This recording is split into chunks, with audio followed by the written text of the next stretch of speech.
Saúde a todos com a paz do Senhor. Eu peço que, se você tiver a sua Bíblia, você abra a sua Bíblia aí no livro de Isaías, capítulo 61. Nós vamos fazer uma leitura no livro de Isaías, o capítulo 61, tá bom? Eu vou fazer uma leitura aqui na minha Bíblia. Estou usando nessas últimas aulas a nova tradução da linguagem de hoje, tá bom? Então, talvez, se você está com a Bíblia versão Almeida, Revista e Corrigida, vai estar um pouquinho diferente, mas o sentido é o mesmo. É só uma linguagem um pouquinho diferente aí, mais contemporânea dos nossos dias, tá bom? Isaías 61, nos diz assim o texto da palavra do Senhor. O Senhor me deu o seu espírito, pois ele me escolheu para levar boas notícias aos pobres. Ele me enviou para animar os aflitos, para anunciar a libertação dos escravos e a liberdade para os que estão na prisão. Ele me enviou para anunciar que chegou o tempo em que o Senhor salvará o seu povo, que chegou o dia em que o nosso Deus se vingará dos seus inimigos. Ele me enviou para consolar os que choram, para dar aos que choram em Sião uma coroa de alegria em vez de tristeza, um perfume de felicidade em vez de lágrimas, e roupas de festa em vez de luto. Eles farão o que é direito, serão como árvores que o Senhor plantou para mostrar toda a sua glória. Eles reconstruirão casas que haviam caído e cidades que haviam sido arrasadas e que há muitos anos estavam em ruínas. Meu povo, estrangeiros virão e cuidarão das suas ovelhas, das suas plantações e das suas parreiras. E vocês serão conhecidos como sacerdotes do Senhor, como servos do nosso Deus. As riquezas das outras nações serão de vocês, e vocês se orgulharão de serem donos desta imensa fortuna. A vergonha e a desgraça que vocês passaram eram 2 vezes mais do que mereciam, mas agora vocês viverão nos seus países, onde receberão o dobro de riquezas e serão felizes para sempre. O Senhor diz: eu amo a justiça e odeio o roubo e o crime. Serei fiel e darei ao meu povo a sua recompensa e farei com ele uma aliança eterna. Os seus descendentes serão famosos em todas as nações. Todos os que vieram reconhecerão que eles são um povo que eu abençoarei. Nós nos alegraremos e cantaremos um hino de louvor por causa daquilo que o Senhor nosso Deus fez. Ele nos vestiu com roupa de salvação e com a capa da vitória. Somos como um noivo que põe um turbante de festa na cabeça, como uma noiva enfeitada com joias, assim como a terra faz crescer as árvores e no jardim o chão faz brotar o que foi semeado, também o Senhor Deus fará com que brote a sua salvação, e todas as nações cantarão hinos de louvor a Ele. Amém? Palavra muito bonita, muito gloriosa, bastante edificante, né, para as nossas vidas aí. Muito, muito, muito interessante, muito, muito viva essa palavra em Isaías 61. Então, relembrando um pouquinho, nós vimos na aula anterior o finalzinho ali do livro de Neemias, né? Então, nós concluímos o livro de Neemias, fechamos na aula anterior com a finalização dos capítulos 12 e 13. Então, lá no capítulo 12, a gente viu os sacerdotes que vieram para Jerusalém, a dedicação dos muros, a manutenção dos sacerdotes e levitas, né? E aqui só recapitulando, né? A gente viu que na história de Neemias, até antes de Neemias, Esdras, né? Vamos até estender um pouquinho para Esdras também, né? Algumas coisas passaram também a ser sagradas, né? E uma das coisas que nós vimos que se tornou sagrado era o muro, né? Então, antigamente só falava só o templo que era sagrado, tal. E aí com os acontecimentos, né, em volta ali da história de Neemias, a gente vê que o muro agora ele ganha, né, uma outra dimensão também. No capítulo final, nós vimos os estrangeiros separados de Israel, né, de se espantar, mas a gente viu que Tobias, sim, Tobias, aquele inimigo que a gente estudou nos capítulos de Neemias, que, vamos falar assim, tentou tirar a paciência por diversas vezes de Neemias. Esse cidadão, ele estava lá no templo. Vamos falar assim, tinha um quartinho para ele, tá? Então aí nós vemos agora Neemias nesse processo de reforma, de consertando o que estava errado, expulsando esse cidadão de um lugar que ele não fazia nenhum sentido ele estar. Né? Lá no passado ele foi um inimigo do povo de Deus, era um inimigo, e aí ele estava no templo, dentro do templo, sendo que não era sacerdote, quebrava um monte de preceito. Então estava errado. Então Neemias agora ele vai lá e conserta, tá? Vimos a questão dos levitas, né? Alguns levitas precisavam então ter toda aquela, como que eu posso dizer, aquela padronização que sempre foi, a preocupação com os levitas, que estavam ali dedicados na obra do Senhor. Então voltou-se a importância, olha, a necessidade, eles precisam, né, o sustento deles vem da manutenção aqui da casa do Senhor. Então reestabeleceu esses procedimentos, essas tratativas que eram comuns, tá? Outra coisa que tinha, né, vamos falar assim, que tinha deixado a desejar era a questão do sábado, né, que pela lei ali era um dia sagrado, enfim, tinha também caído ali em esquecimento, não estava sendo observado, tá? E por final, nós vemos a condenação ali do casamento misto, é algo que vai ser muito debatido ao longo aí da Bíblia. Nós sabemos por quais motivos, né? Tinha a grande preocupação ali da mistura, de trazer fogo estranho, vamos falar assim, né? Para dentro daquela comunidade, para dentro daquela família, né? Qual que era um dos problemas que estava acontecendo? Estava tendo um casamento misto, né? Vamos imaginar o homem e uma mulher, tá? Um homem procedente ali de Israel, casado com uma mulher que era estrangeira, e ali o que acontecia? Eles estavam perdendo a língua nativa ali do povo israelita, né? O hebraico. Então, aquele filho crescia sem conhecer o idioma nativo por parte do pai, o que impossibilitava de ele atentar para a observância da lei. Os preceitos ali, a Torá. Então foi algo que vamos falar assim, chocou Neemias, dado que, olha, estamos casando com gente estranha, estrangeiros, está errado. Tá, qual que é a parte mais grave?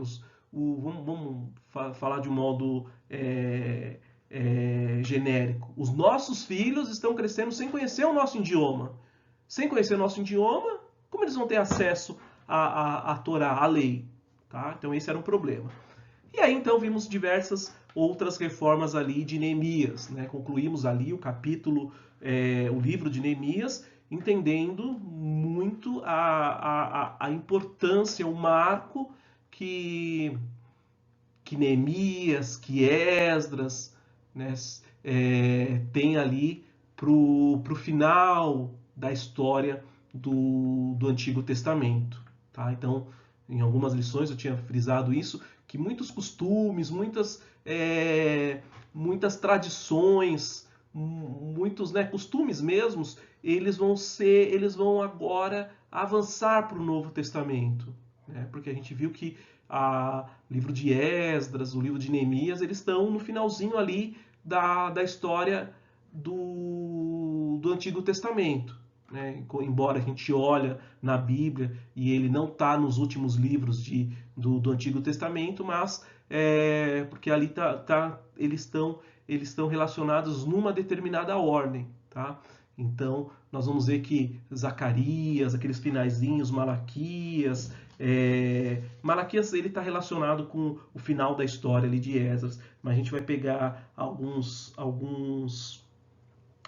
livros aqui que, por ele estar quase lá no final, não tem relação com o final o tempo que aconteceu aquelas histórias, né? Então, muitas coisas que a gente vai ver, alguns livros que nós vamos estudar, foi de uma história que a gente já viu lá atrás, que foi o período do cativeiro, né? Aconteceram alguns fatos e alguns livros vão relatar esses fatos, né? Um exemplo básico é o livro de Daniel, por exemplo. A gente vai ver essa parte aí acontecendo lá na Babilônia, tá? Então, no período ali que a gente viu lá do cativeiro, tá bom?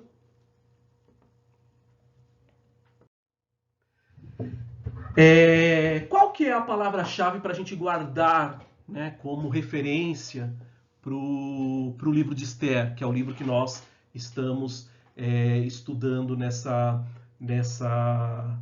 lição, né, nessa lição introdutória do livro de Esther. Então, a palavra-chave principal, né, tem outras que possivelmente na próxima lição, quando a gente dá a segunda parte da introdução do livro de Esther, provavelmente talvez tenha alguma outra palavra que também soe muito característico, mas inicialmente eu queria que uma delas ficassem gravadas para vocês, né, que é a palavra restauração, tá?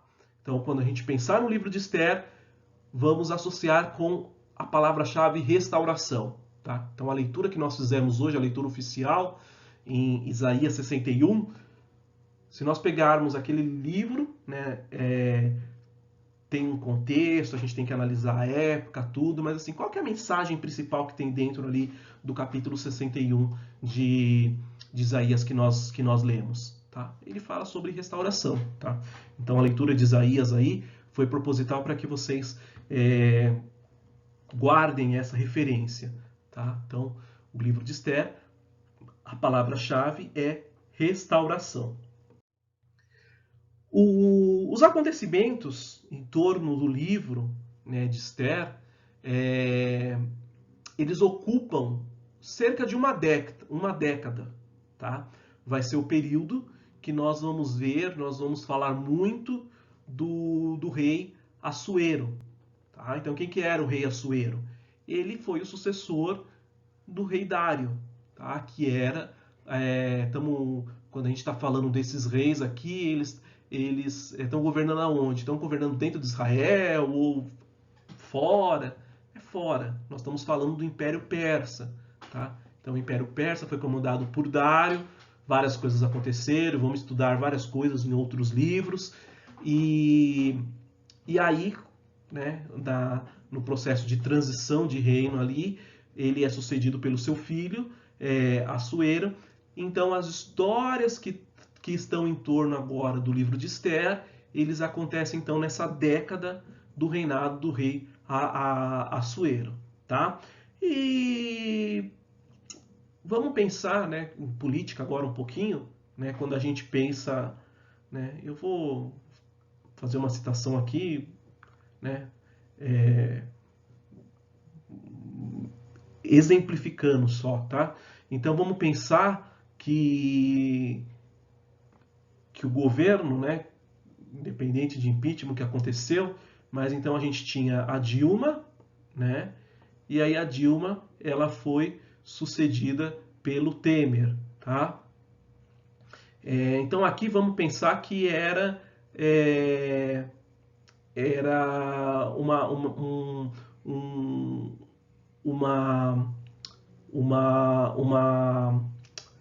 um governo parceiro, assim, né?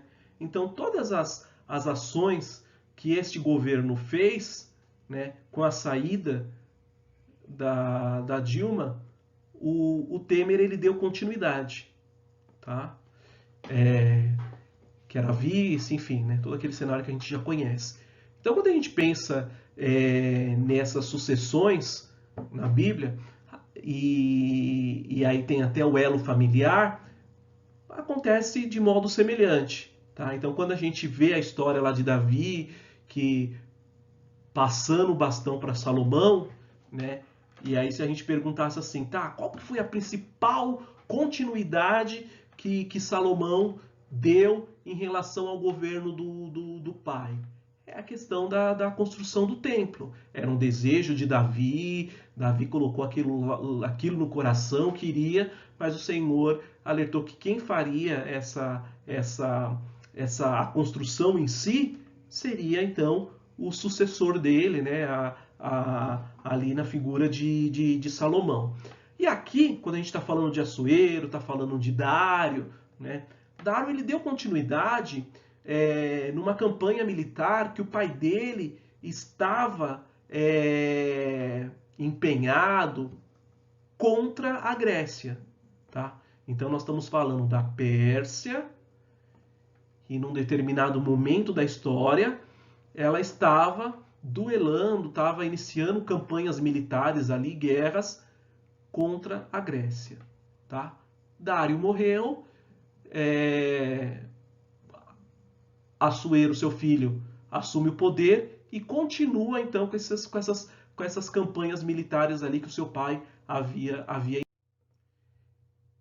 E qual que era o motivo dessa guerra entre a Pérsia, entre a Grécia? Qual que era o X da questão? Qual que era o estopim? O que estava nesse bolo aí, vamos falar assim, tá? O que estava acontecendo, o que estava em torno, motivador, é a revolta dos jônicos, tá? Ou revolta jônica, enfim. E aí eu até peço que vocês pesquisem sobre isso, né? Para a gente entender o contexto histórico, né? O que é essa revolta dos jônicos? O que é essa revolta jônica, tá? E aí vocês pesquisam para a gente entender melhor, né? Essa guerra aí é um fato bastante interessante. A verdade é que Assuero ele não teve sucesso nessa empreitada dele, tá? Ele saiu perdedor dessa guerra, dessa batalha, dessa campanha militar, tá? E aí o que ele faz?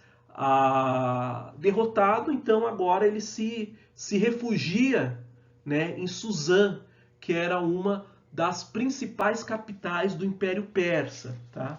E aqui também vai outra pergunta, tá? Quais eram as outras capitais do Império Persa? Tá? Importante a gente saber, assim como a gente, se em um determinado momento a gente está falando de economia, de política envolvendo o Brasil, né, e a gente fala, olha, quais são as cidades principais aqui do Brasil? Tá? Então, fatalmente a gente vai citar São Paulo, fatalmente a gente vai citar o Rio de Janeiro, tá? Fatalmente a gente vai citar Minas, tá? Vamos pensar agora aqui na nossa proximidade aqui. Fatalmente a gente vai citar também pensando em estado, Rio Grande do Sul, né, Porto Alegre, enfim, tá? E talvez algumas cidades a gente vai deixar de fora, tá? Não desmerecendo, não, mas porque aí depende da questão que a gente está olhando, né? Então a gente está falando aqui as principais capitais, tá? Talvez se a gente estivesse falando, e a questão do turismo, tá? Aí possivelmente a gente ia falar do Rio Grande do Norte, a gente ia falar de Fernando de Noronha, né? Talvez nesse caso São Paulo não ficaria entre o topo, né? Possivelmente essa parcela estaria sendo preenchida pelas cidades ali do Nordeste. Tá? Mas pensando ali em capital econômica, política, Suzã era uma dessas capitais. Tá? Então vamos identificar quais eram as outras três. Tá? E aí então ele se refugiou para essa localidade. Tá? Logo no comecinho ali do livro de Esther, nós vamos ver que ali ele então aproveita naquela localidade e ele vai ser o palco de uma celebração, de um banquete, né, pelos atos dele, né? Ele agora vamos falar assim, se vangloriando dos seus atos. Então ele propõe ali um banquete que a gente vai ver nos capítulos iniciais do livro de Esther, tá? Quando a gente fala de linha do tempo, né? Essa figurinha aqui, ela tem a ideia de trazer uma linha do tempo, né? Se a gente estivesse falando no nosso nos nossos dias, por exemplo, né? A gente podia numerar aqui, né? Estamos em 2020, aí teve o quê? Qual o grande marco aqui, né? Então vamos falar que foi a epidemia, tá? A gente teve 2019 e a gente vai relembrar o fato, teve 2018, né? E aí dependendo de como a gente quer, a gente pode até usar um espaçamento muito longo, né? Ah, não, estamos aqui em 2011, né? Ah, aqui 2000 e sei lá, 2007, tá? Então a gente pode usar vários, não um ano na sequência, assim, pode usar vários intervalos ali de datas, tá? E quando a gente fala em datas, a gente fala em, né, vamos imaginar isso aqui em determinados pontos ali da cronologia, tá? O livro de Esther, ele acaba sendo um ponto de discussão pelos críticos que, de certa forma, eles falam, olha, parece que tem uma certa inconsistência nessa data, tá? Um exemplo prático, tá? Nós vamos estudar logo nos capítulos iniciais lá o tal do banquete que eu acabei de comentar no slide anterior, tá? E quando a gente vê lá a descrição que a gente vai ver, vai falar que esse banquete ele durou 180 dias, tá bom? E aí qual que é a principal argumentação dos estudiosos, dos críticos da Bíblia, né? Eles falam, olha, é provável que a duração aqui, quando se cita 180 dias, o autor, enfim, ele não estava querendo, ele não estava se referindo ao banquete em si, tá? Possivelmente aqui ele fez ele englobou um assunto de forma genérica, abrangente, tá? É provável que 180 dias nós estamos falando da preparação militar que teve ali contra a Grécia, né, onde eles queriam ali demonstrar ali o poder que eles tinham, a corte existia, enfim, tá? Então, o banquete em si, ele deve ter durado 7 dias, tá? Que já era um tempo considerável, tá? Vamos pensar uma festinha de aniversário nossa hoje. Tá? Imagina a gente falar assim, então, tá tendo a festa lá do fulano de tal. Vai começar domingo, só vai acabar no outro domingo. Né? Você fala, o louco, 7 dias de festa? Tá? Tô acostumado um dia. Vamos lá, marca das 3 às 5, das 3 às 6, tá? Sei lá, vamos falar, pode ser que todo dia ele vai fazer uma festinha, vai ter um karaokê, enfim, né? Parece muita coisa, mas assim, dá para aceitar, né? Meio estranho. Então, 180 dias seria nesse contexto, tá? Da preparação militar, enfim, a festa deve ter durado 7 dias, uma mega festa, um mega evento, e aí então tem essas críticas. Outro ponto, né, bastante debatido aí é a ausência, né, de a gente encontrar na literatura fora da Bíblia, né, na literatura secular, referências de Vasti e Esther, tá? Então, eu sempre digo, né, para os irmãos que Eu particularmente gosto muito, né, de arqueologia, né, até uma das últimas Bíblias que eu comprei foi a Bíblia arqueológica, tá? Que lá tem bastante evidência, tem bastante foto, dependendo do tema que nós estivermos estudando, por exemplo, no livro de Neemias, então tem uma foto lá de uma ruína, olha, aqui era tal lugar, aqui é tal cidade. Então, em muitos casos, nós encontramos subsídio fora da Bíblia que confirma determinados trechos ali da Bíblia, tá? Isso é muito bom.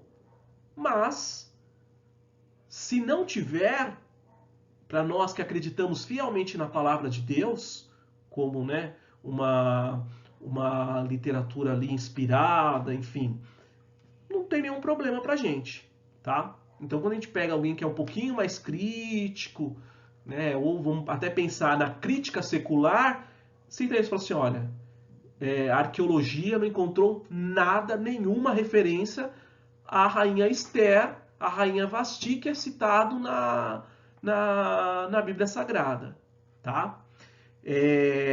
Outro ponto também que é bastante debatido é quando se fala que o rei da Pérsia se casou com uma judia, quando fazia muito mais sentido ele se casar com uma da sua própria localidade, alguém ali da Pérsia, tá? Esse ponto aqui, né, até vou colocar aqui que essa argumentação aqui ela é muito fraca, né? Fraca em qual sentido? De quando a gente analisa o contexto histórico que nós vamos estudar o livro de Esther, e nós vamos ver que ela não se declarou que ela era uma judia, tá? Então essa informação de o rei se casar, tal, a gente vai ver que é uma informação que lá na frente que vai ser revelada, tá? Então talvez seja algo que a gente pondere assim, né?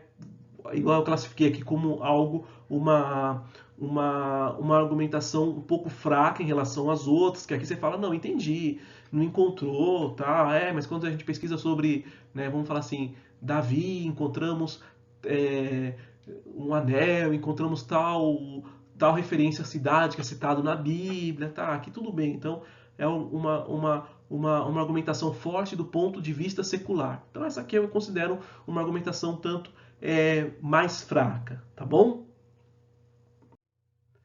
E aí interessante que cada livro que nós estudamos, cada, cada passagem, cada livro mesmo, né? Vamos pensar em cada livro, né?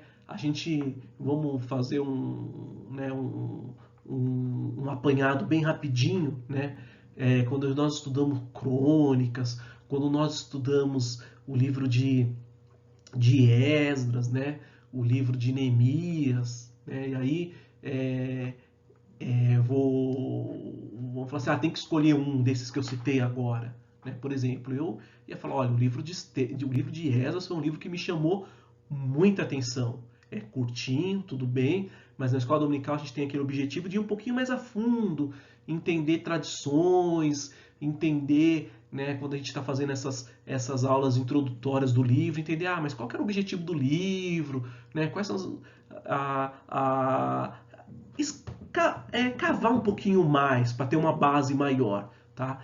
E particularmente eu achei que quando a gente começou investigar, saber a importância do livro de Esdras, a gente viu que, olha, é um livro muito importante na comunidade judaica, o próprio Esdras, tá? Então todo livro ele vai ter a sua importância, né? Não desmerecendo os outros. Então cada livro ele vai ter a sua determinada importância, a gente precisa identificar isso, tá? E quando a gente está falando do livro de Esther, tá? Qual que é a importância dele ali dentro do cânon dos livros das Sagradas Escrituras, tá? Então o primeiro item que eu gostaria que vocês tivessem gravassem, é um livro que fala da providência divina, tá? Então, Outro item, tá, que esse livro ele traz uma importância muito grande é a proteção divina. Tá? Então nós vamos ver a providência de Deus, tá? E a proteção de Deus para com o seu povo. Então isso vai ser dois itens que deixam uma marca muito grande no livro de Esther. Tá bom? Outra discussão que se tem em torno do livro é que a palavra Deus ela não é citada nesse livro, tá? Como também o tetagrama sagrado que corresponde ao nome de Deus. Isso a gente não vai encontrar no livro de Esther. Tá? E aqui uma outra lição de casa. Qual que é esse tetagrama sagrado? Tá? Então vocês pesquisem lá e me tragam para a próxima aula. Tá? Então não tem a citação do nome de Deus, não tem a citação do tetagrama, que vocês vão pesquisar qual que é, tá? Qual que é a justificativa? Por que disso? Tá? E aí a gente pode, né, especular, analisar possibilidades, tá? Então quais são essas possibilidades?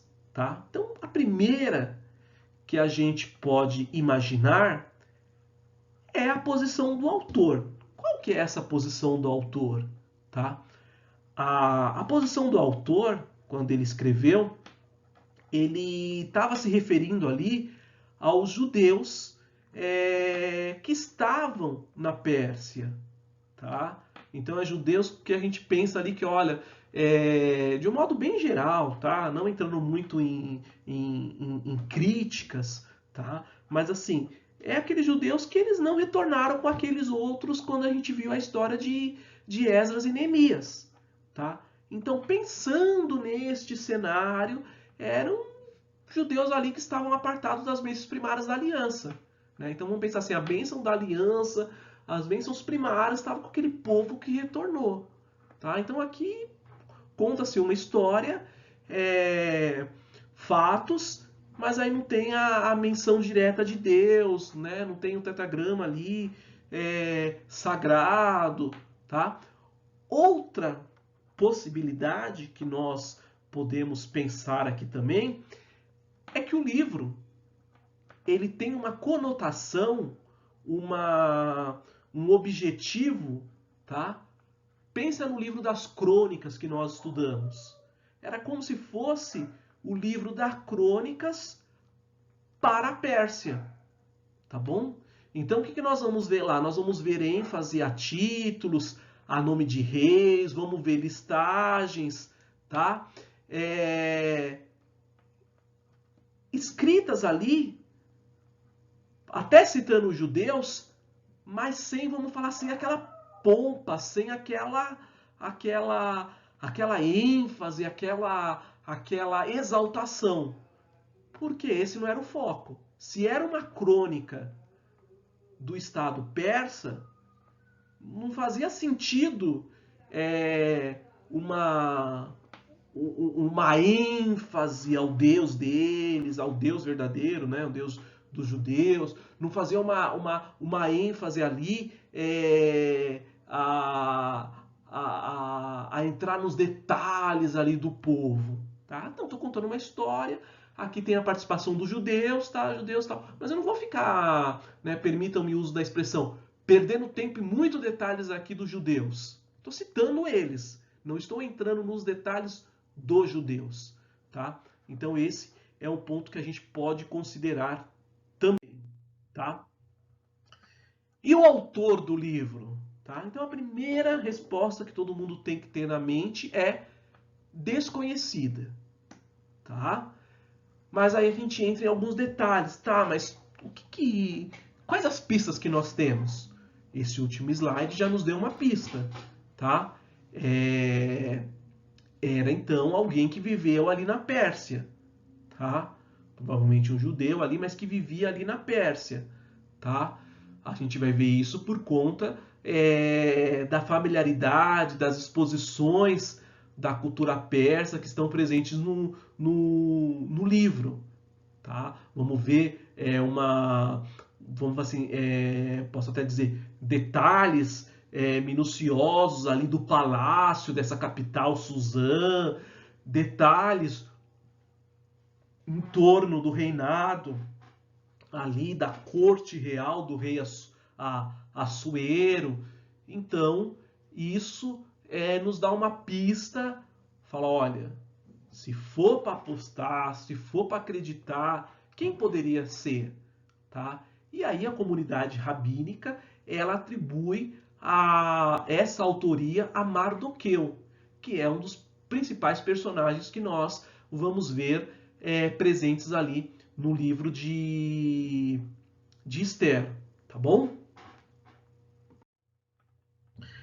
O livro de Esther, ele vai ser dividido em 3 partes, tá? Então, no nosso estudo ali, a gente vai ter 3 fatias de estudo, tá? Então, a primeira parte, ela compreende do capítulo 1 até o capítulo 2, que nós vamos ver, então, uma rainha saindo do poder e uma outra entrando, né? Então vamos ver justamente lá, Vasti saindo de cena e Esther entrando em cena, tá? No capítulo 2, que vai do capítulo 7 até do capítulo 3 até parte do capítulo 7, nós vamos ver então as histórias em torno da intriga de Amã contra os judeus da Pérsia. Tá? Então, aí do capítulo 3 até o capítulo de número 7, nós vamos ver a história, então, de Amã. Tá? Vamos ver todas aquela expressão popular, maracutaia, todas as ações ali que ele faz e o fim dele, e o fim, né, uma passagem que a gente sempre conhece, o fim, dando de spoiler, né, o fim trágico de Amã. Tá? Na parte final, que são os 2 últimos capítulos, o capítulo 8 e o capítulo 9, nós vamos ver a reabilitação do povo, tá bom? Então esse é a divisão que nós vamos ter no livro de Esther, tá? Como uma outra lição de casa, eu peço que vocês pesquisem qual é o outro nome que nós encontramos para Assuero, para o rei Assuero, tá? Ele também é conhecido, é referenciado por um outro nome, tá? Eu peço que vocês procurem qual que é esse nome, tá bom? O diretório lá de Esther eu já abri, já divulguei no grupo para vocês. Essas perguntas que eu estou entregando para vocês, que eu pedi para essa lição aqui, vocês não me precisam entregar neste domingo. Vocês podem me entregar até o outro domingo, porque nesse domingo agora eu vou fazer a continuação dessa lição, que é a parte 2 do livro de Esther, e aí vai ter mais questões que elas vão vencer no próximo domingo, tá? Então essas questões dessa aqui, vocês podem me entregar até, não este domingo, o próximo, juntamente com as questões da aula que eu vou gravar agora nesse domingo, tá bom? Então fiquem com Deus, adiantem a leitura do livro de Esther, um livro curtinho, 10 capítulos, mas tenho certeza que uma história que vai ser bastante edificante para as nossas vidas, tá? Então, vamos continuar nesse nosso objetivo aí, tá? Não vamos desfalecer, estamos num momento difícil, tudo vai melhorar, mas a gente precisa também fazer a nossa parte. Então, vamos continuar gravando as aulas, vamos continuar fazendo a nossa escola dominical com as aulas gravadas. Em contrapartida, vocês continuam com esse mesmo foco, tá? Respondendo as perguntas, fazendo as lições e pesquisando, respondendo as perguntas e estudando o livro de Esther. Amém? Fiquem com Deus. Nos vemos no domingo. Deus abençoe a todos.